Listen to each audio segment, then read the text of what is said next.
Alors aujourd'hui, on plonge dans des notes assez fascinantes qu'on a reçues sur un roman. Il s'intitule Nives ou les cœurs volatiles. Oui, et la promesse est forte. Elle est très forte en Yvan.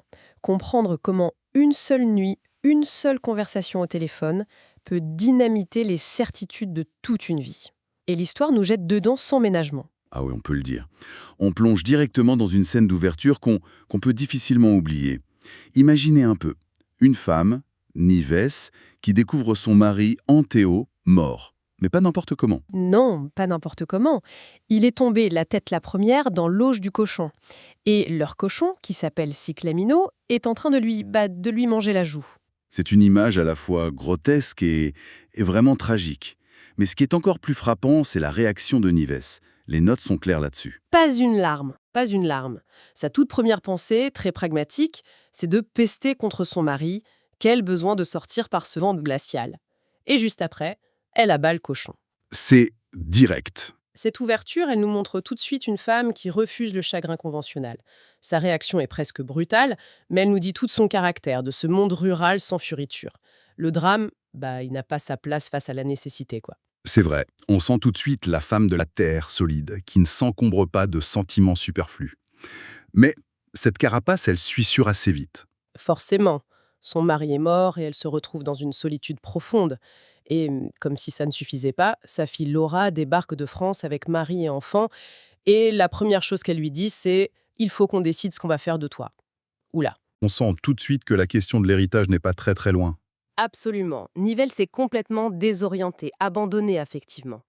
Et c'est là qu'intervient un personnage, improbable mais clé. Une petite poule boiteuse. Giacomina, une poule que son mari voulait cuisiner, mais qui devient son seul réconfort. Elle s'y attache de manière presque irrationnelle. Et c'est le sort de cette poule qui va tout déclencher. Alors, une nuit d'insomnie, rongée par l'angoisse, elle prend son téléphone et elle appelle le vétérinaire du village, Loriano Botaille. Et c'est le début d'une conversation qui va durer jusqu'à l'aube. Et ce qui est fou, c'est que tout part de ça, d'une simple question sur une poule boiteuse. Personne ne se doute à ce moment-là que c'est le fil qui va défaire toute la plotte de 35 ans de secrets, de regrets, de mensonges. C'est un procédé narratif très puissant, ce choix du téléphone. Tout se passe en temps réel, sans filtre. On a l'impression d'écouter aux portes. C'est un confessionnal moderne. Et donc, très vite, la conversation dérive. On passe de la poule à leur jeunesse. Ils évoquent les fantômes de leur village, Poggio Corbello. Et on comprend que ce petit village est un vrai panier de crabes. Il y a Renato Pagliucci, le séducteur local, Le Don Juan, oui. qui a été l'amant de Nives, mais aussi de la femme du vétérinaire Donatella. Il y a un peintre assassiné, une maîtresse qui s'est suicidée. Tout un petit théâtre de drame bien gardé. Et ils reconstruisent cette carte de leur passé. Et c'est là, sur cette carte, qu'émerge le premier grand secret. Lequel? Nives parle d'une vieille photo de deux. Elle décrit sa robe, la façon dont ils se regardaient, et elle lâche le morceau. Le 13 octobre 1982, cette nuit-là, elle avait fait sa valise pour s'enfuir avec lui. Elle l'a attendu des heures à un carrefour. Et il n'est jamais venu. Attendez, elle lui balance ça comme ça, au téléphone, après 35 ans de silence. Exactement. Pour lui, c'est un choc. Mais pour elle, c'est une blessure qui n'a jamais cicatrisé. C'est plus qu'une blessure. C'est le point de départ de sa vie de femme mariée, une vie qu'elle n'a pas choisie en fait. Oui, et elle lui dit cette phrase terrible. « Ça fait 35 ans que je suis restée là-bas, paralysée comme la poule de mon salon. » C'est là que le symbole de la poule boiteuse prend tout son sens. Giacomina, en fait, c'est elle. C'est elle. Paralysée par ce rendez-vous manqué, par ce « et si » qui a empoisonné toute son existence. Et ce n'est que le début. Pour qu'il comprenne vraiment à quel point ça a détruit sa vie, elle lui assène une vérité encore plus terrible. Une bombe, une vraie bombe. Sa fille, Laura, n'est pas la fille d'Anthéo. C'est la sienne. Et là, tout bascule. Elle lui raconte que son mari, Anthéo, l'a découvert bien des années plus tard. Il a fait des tests en secret. Ah oui. Et c'est là que le personnage d'Anthéo, cet homme bourru qu'on a vu mourir dans l'œuf du cochon, prend une dimension tragique et magnifique. Parce qu'il a su. Il a su. Et il n'a jamais rien dit. Il a élevé Laura comme sa propre fille, avec un amour silencieux, inconditionnel. Ça change complètement la perception du personnage. Le mari un peu rustre, mangé par son cochon, devient soudain une figure d'une noblesse incroyable, un héros silencieux. Et Nives, elle a une arme. Elle lui apprend qu'elle a écrit une lettre. Une lettre qui révèle tout et qui ne doit être ouverte qu'à sa mort. C'est une menace, une épée de Damoclès. Tout à fait. Mais Loriano, de son côté, a aussi sa propre révélation à faire.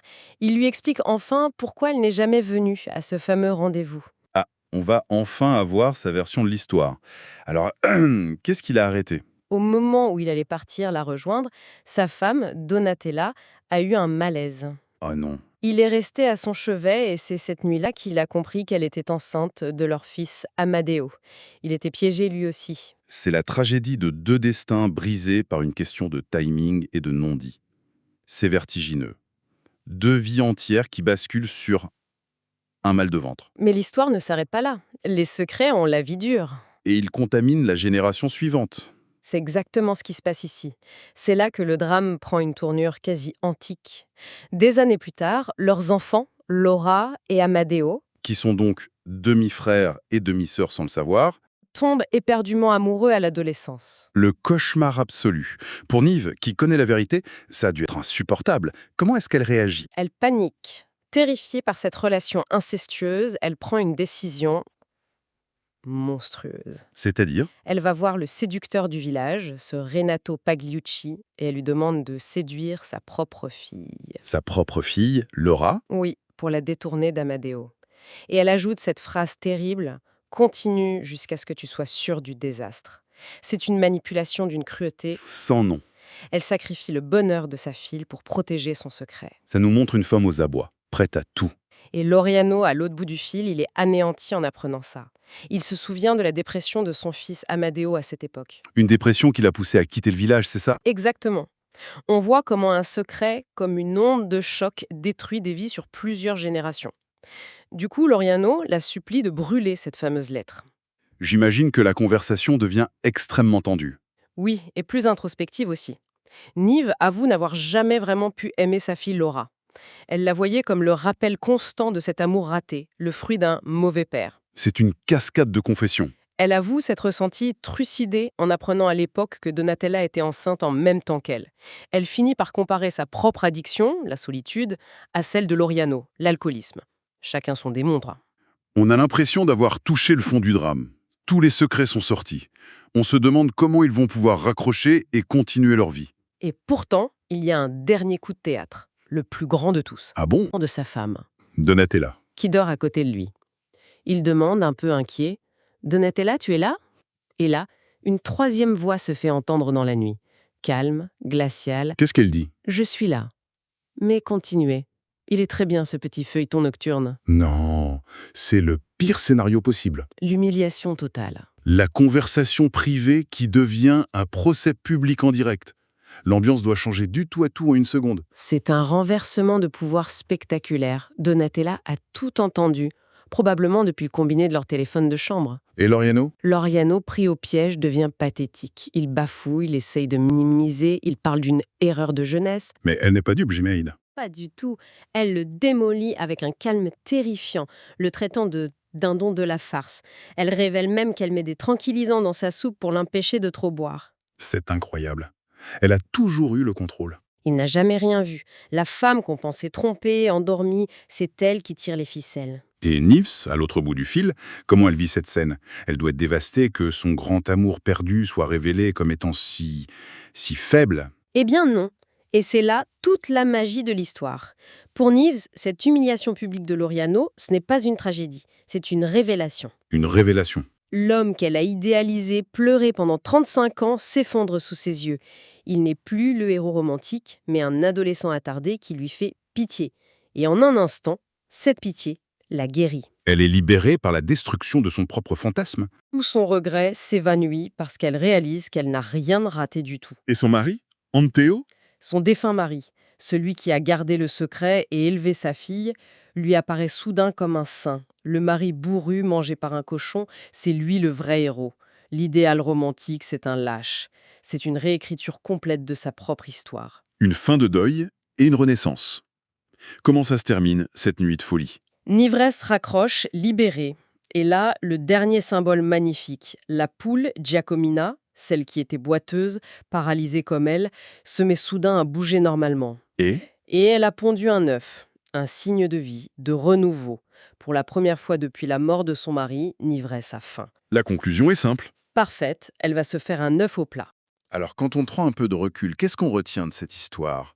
C'est bien plus qu'une histoire de secret de famille. Oui, c'est une exploration fascinante de la mémoire, des illusions qu'on se construit pour survivre. Et ça soulève une question sur la nature de nos récits personnels. Nivez a vécu 35 ans sur l'histoire d'un grand amour manqué. C'était une tragédie qui la définissait. Tout à fait.